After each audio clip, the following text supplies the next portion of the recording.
Tata surya. Tata surya adalah susunan benda-benda langit yang berputar mengelilingi matahari sebagai pusatnya. Nah, benda-benda langit tersebut terdiri dari 8 planet dengan orbit berbentuk elips, satelit alami, komet, asteroid, dan meteor atau meteorit.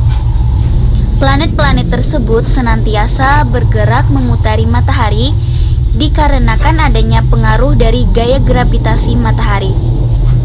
Tata surya juga merupakan kumpulan benda langit yang terdiri atas sebuah bintang yang disebut dengan matahari dan semua objek yang terikat oleh gaya gravitasinya.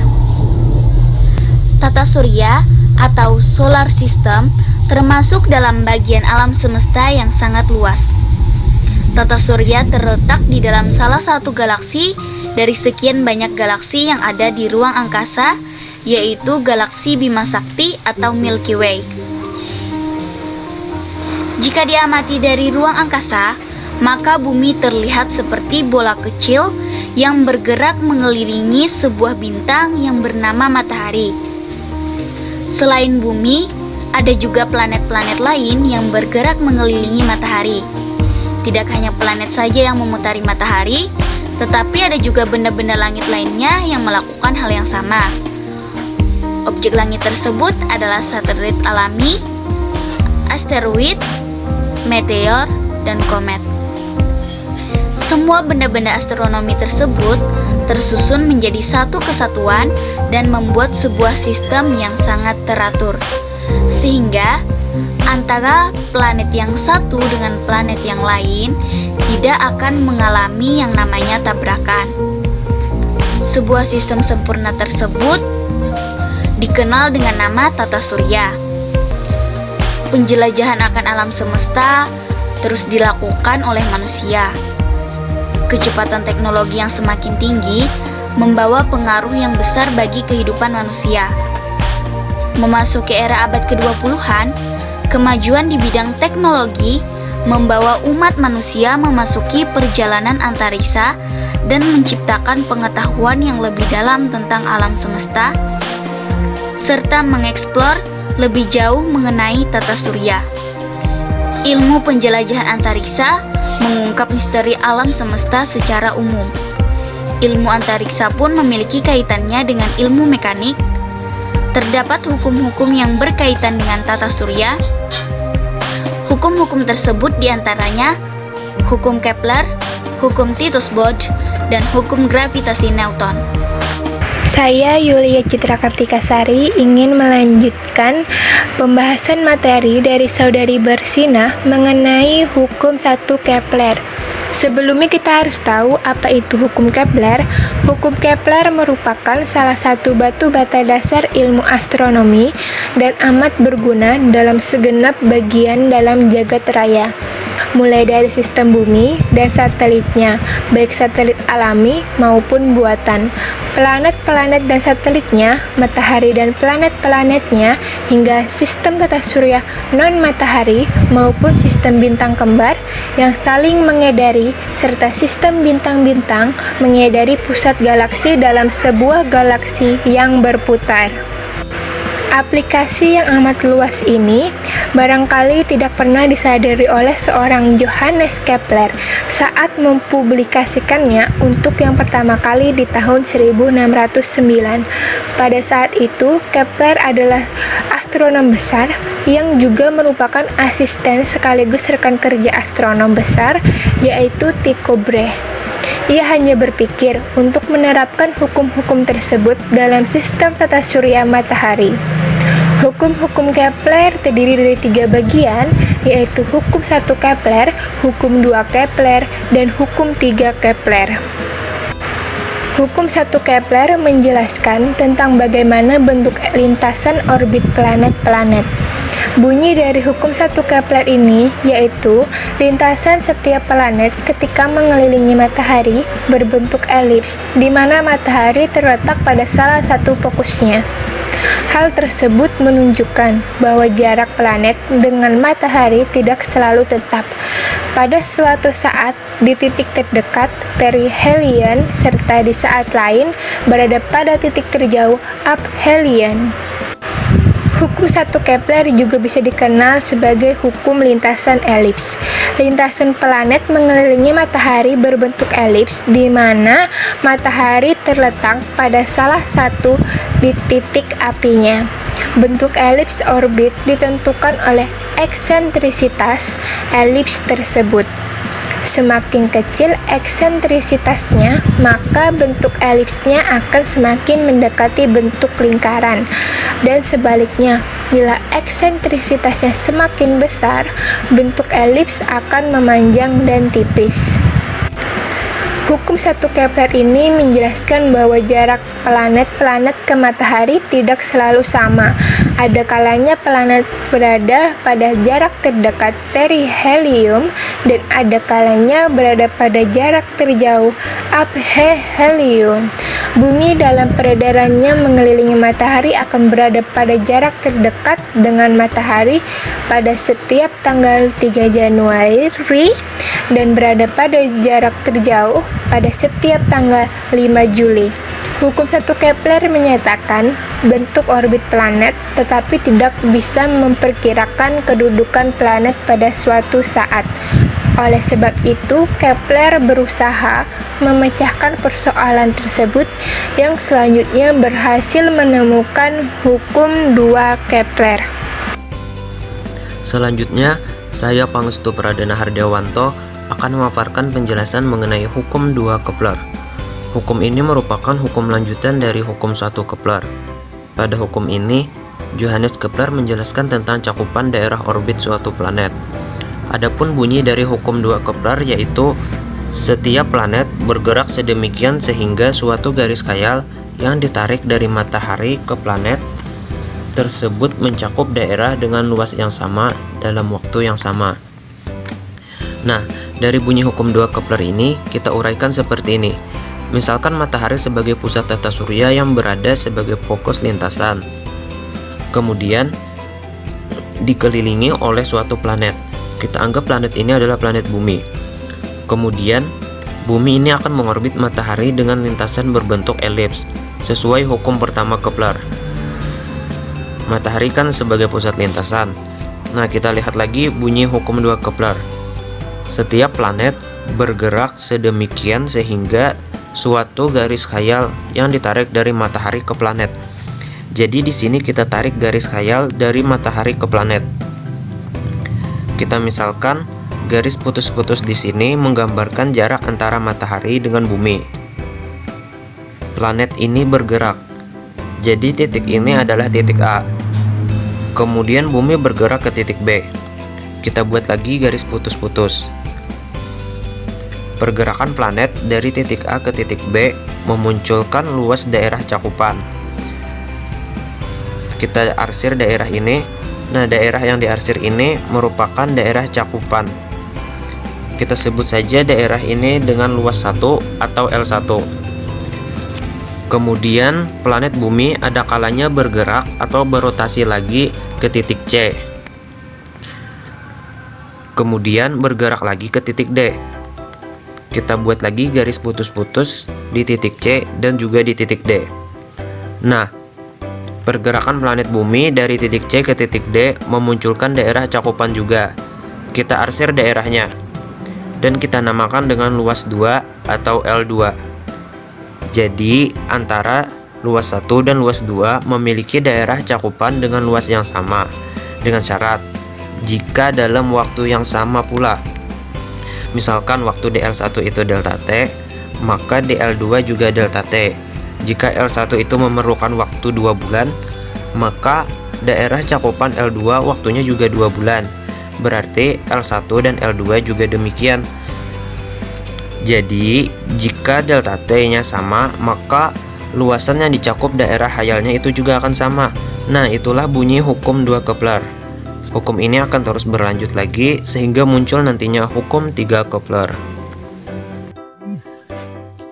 Saya, Novita Nur Amelia, akan membahas hukum terakhir dari Kepler, yaitu hukum 3 Kepler.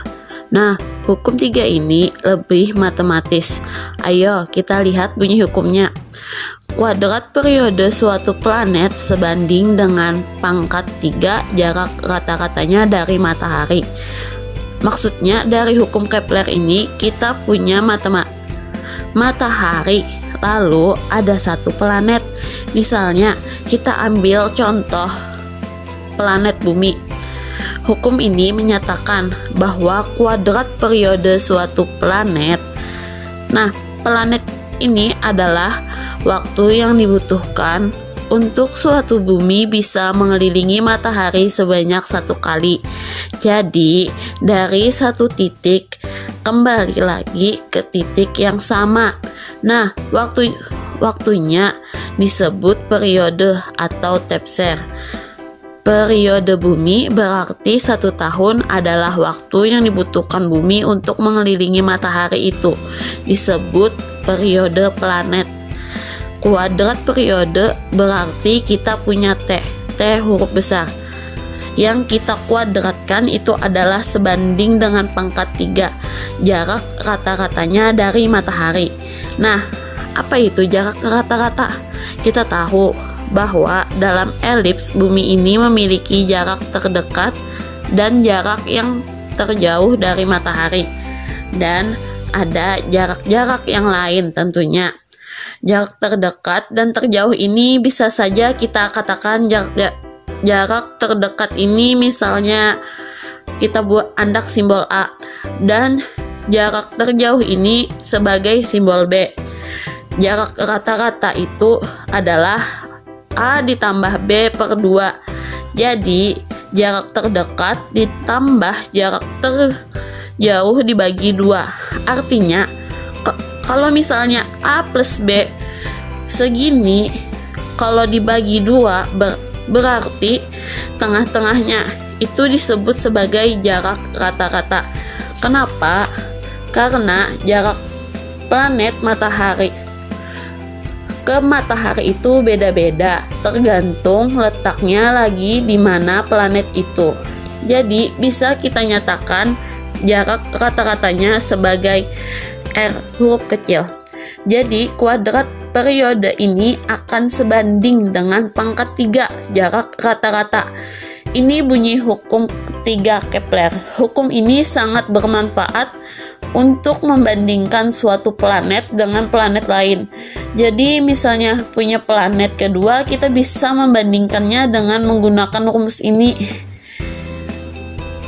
T1 pangkat 2 itu periode planet pertama sebanding dengan jarak rata-ratanya ke matahari yang dipangkatkan 3. Demikian juga kita bandingkan dengan planet kedua atau T2 kuadrat. Itu juga akan sebanding dengan jarak rata-ratanya dengan matahari. Artinya, kalau kita menaikkan nilai R, kita bisa jauh lagi jarak planet ke matahari.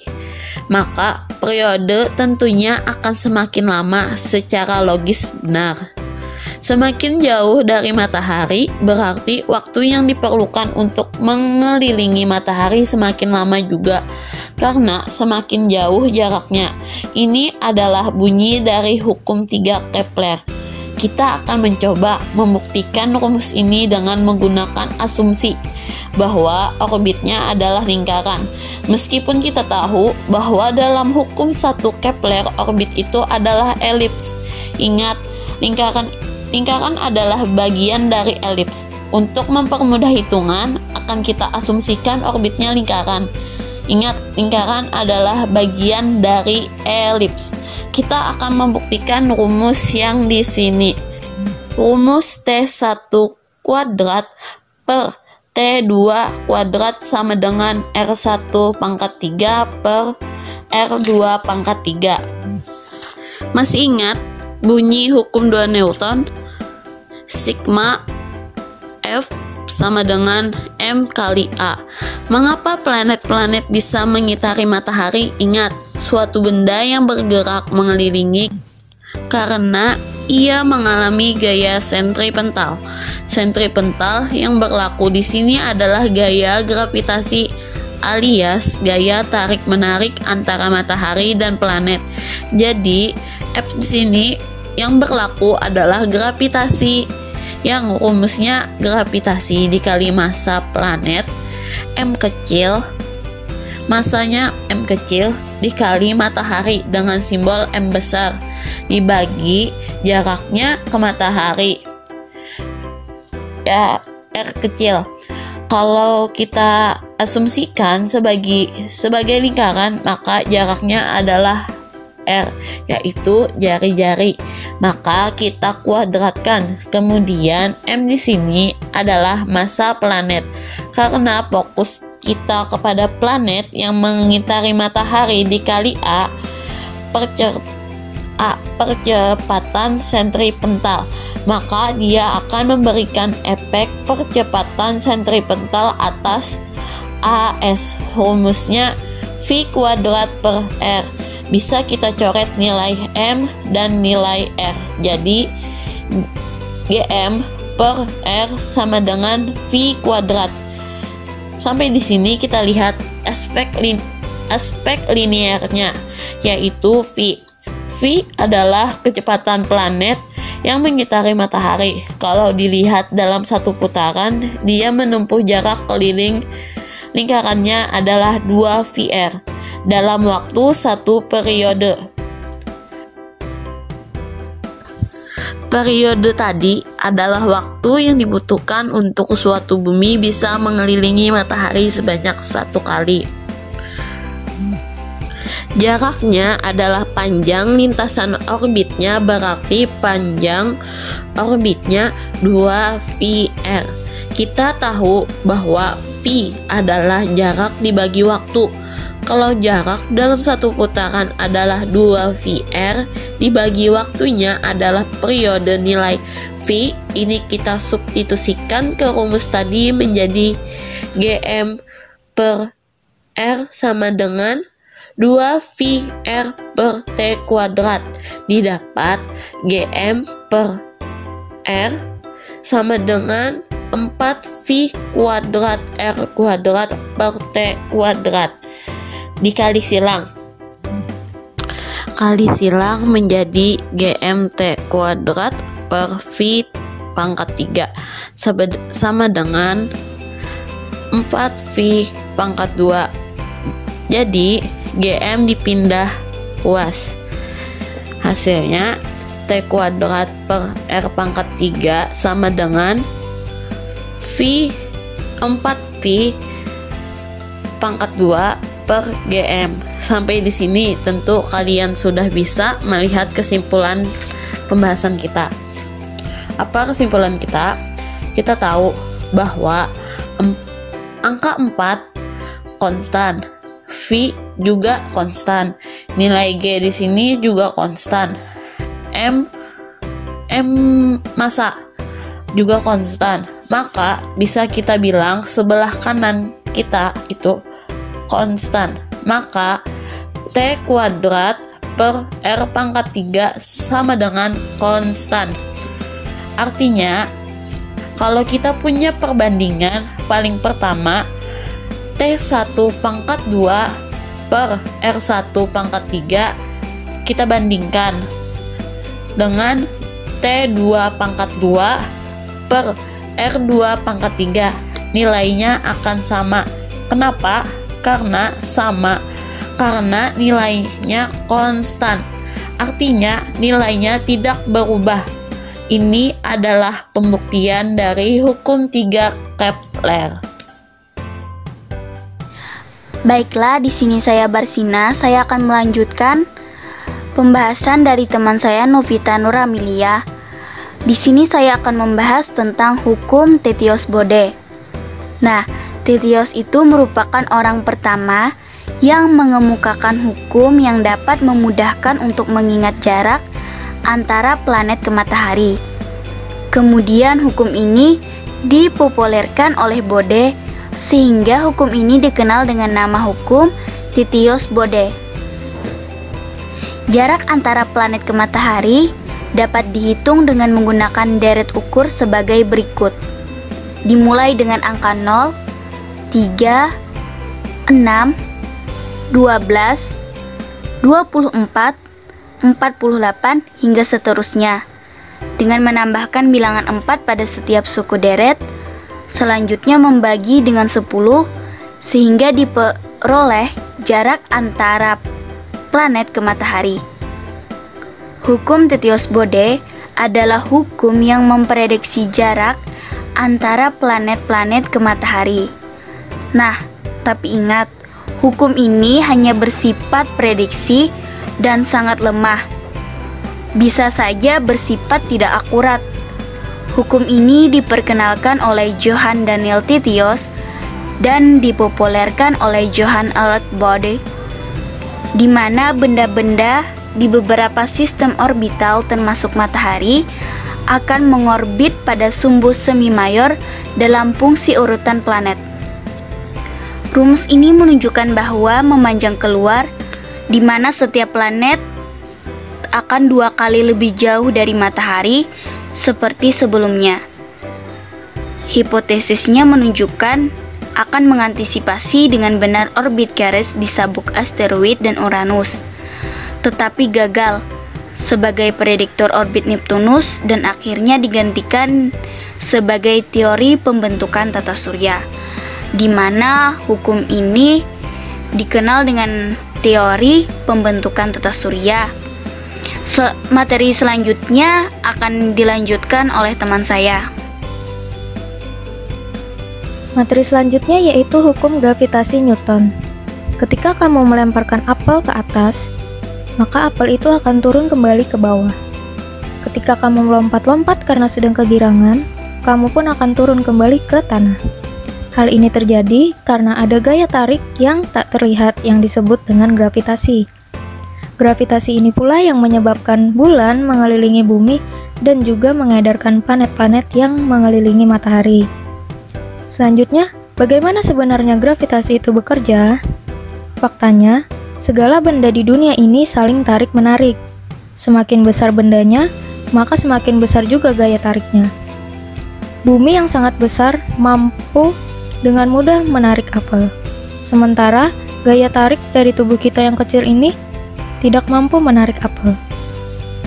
Faktanya lagi, gaya tarik gravitasi ini juga berkaitan erat dengan jarak antar bendanya. Semakin dekat jarak antara dua benda, maka akan semakin besar gaya tariknya. Sementara itu, semakin jauh jarak antar dua benda, maka semakin lemah gaya tariknya. Sederhananya, ini mirip dengan apa yang terjadi ketika kamu mendekatkan dan menjauhkan dua buah magnet. Walaupun gaya tarik magnet tersebut berbeda dengan gaya tarik gravitasi, maka dengan demikian, bagaimana gravitasi itu bekerja, dan bagaimana kita dapat meyakini bahwa gaya gravitasi ini benar-benar ada. Menurut suatu cerita dahulu kala, Newton mendapatkan inspirasi ketika melihat sebuah apel yang jatuh dari pohon. Ia kemudian penasaran apa yang membuat apel bisa jatuh. Kemudian ia melakukan penelitian selama bertahun-tahun untuk mengetahui penyebab dan proses jatuhnya apel tersebut, sampai akhirnya tercetuslah gravitasi. Setelah melakukan berbagai perhitungan terhadap gerakan bulan dan gerakan benda-benda langit lainnya, Newton menyadari kalau semua itu bekerja dengan mekanisme yang sama, seperti jatuhnya apel di bumi. Dari sini disimpulkan bahwa gravitasi bersifat universal atau umum dan berlaku dimanapun di alam semesta. Namun demikian, temuan Newton tentang gravitasi ini masih sebatas penjelasan proses kerjanya saja, belum menjawab pertanyaan mendasar apa yang menyebabkan gravitasi. Jawabannya muncul setelah 200 tahun kemudian, ketika seorang ilmuwan jenius bernama Albert Einstein mengajukan teorinya yang bernama General Theory of Relativity atau relativitas umum, yang menjelaskan tentang penyebab dari gravitasi. Bayangkan sehelai kain lebar yang keempat ujungnya dipegang erat-erat, lalu di kain tersebut diletakkan sebuah bola di tengahnya. Bola itu akan berada di tengah sambil melengkungkan kain. Ambil bola yang lain yang lebih kecil dan letakkan di sembarang tempat kain itu. Perhatikan bola kecil ini akan menggelinding mendekat ke arah bola besar di tengah. Tapi, kalau bola kecil itu kamu letakkan di atas kain sambil didorong ke samping, maka bola itu akan bergerak memutar terlebih dahulu sebelum sampai ke bola besar di tengah. Itulah yang terjadi pada bulan dan seluruh benda yang mengitari matahari.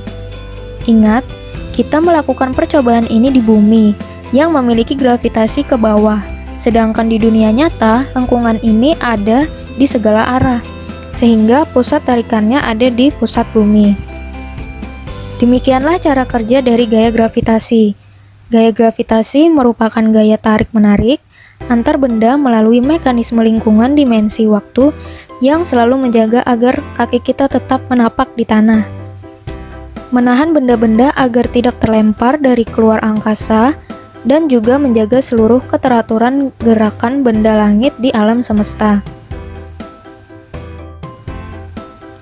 Pada peta konsep ini kita akan membahas hukum Newton tentang gravitasi. Yang pertama, perumusan hukum gravitasi umum Newton. Yang kedua, tetapan gravitasi. Yang ketiga, resultan dan arah gaya gravitasi. Medan gravitasi disebut dengan percepatan gravitasi yang berkaitan dengan kuat medan gravitasi dan gaya gravitasi. Gaya gravitasi berperan pada gerak planet dan gerak pada satelit. Yang keempat, ada potensial gravitasi yang berkaitan dengan energi potensial. Yang pertama, perumusan hukum gravitasi umum Newton. Gaya gravitasi antar dua benda merupakan gaya tarik-menarik yang besarnya berbanding lurus dengan massa masing-masing benda dan berbanding terbalik dengan kuadrat jarak keduanya, sehingga dirumuskan F sama dengan G dikali M1 dikali M2 per R kuadrat. Yang kedua, menentukan tetapan gravitasi G. Nah, tetapan gravitasi ini dapat ditentukan secara eksperimen. Pengukuran G pertama kali dilakukan oleh ilmuwan Inggris yaitu Henry Cavendish pada tahun 1731 sampai 1810.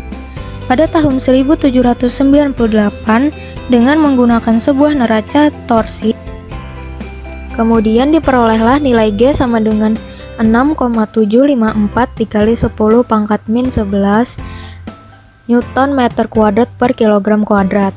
Yang ketiga, resultan gaya pada suatu benda.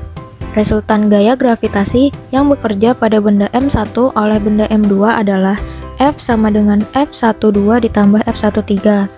F sama dengan akar F12 kuadrat ditambah F13 kuadrat ditambah F12 dikali cos theta. Yang keempat, medan gravitasi. Medan yang menyebar dari benda bermassa dan memenuhi ruang disebut sebagai medan gravitasi. Lebih sederhananya lagi, medan gravitasi didefinisikan sebagai ruang di sekitar suatu benda bermassa di mana benda bermassa lainnya dalam ruangan itu akan mengalami gaya gravitasi. Yang kelima, ada potensial gravitasi. Potensial gravitasi dilambangkan dengan huruf V. Suatu titik dalam suatu medan gravitasi didefinisikan sebagai energi potensial gravitasi per satuan massa dari sebuah massa uji kecil yang ditempatkan pada titik itu.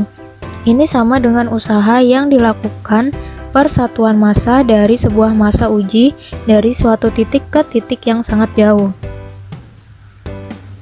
Manfaat gravitasi bumi. Yang pertama, menjaga kestabilan kehidupan di bumi. Yang kedua, membuat segala benda yang ada di bumi berada pada tempatnya. Yang ketiga, membuat segala benda memiliki berat, dan lain-lain. Demikianlah penjelasan dari kelompok kami mengenai hukum-hukum mekanika yang berkaitan dengan tata surya. Mohon maaf apabila ada kesalahan. Terima kasih.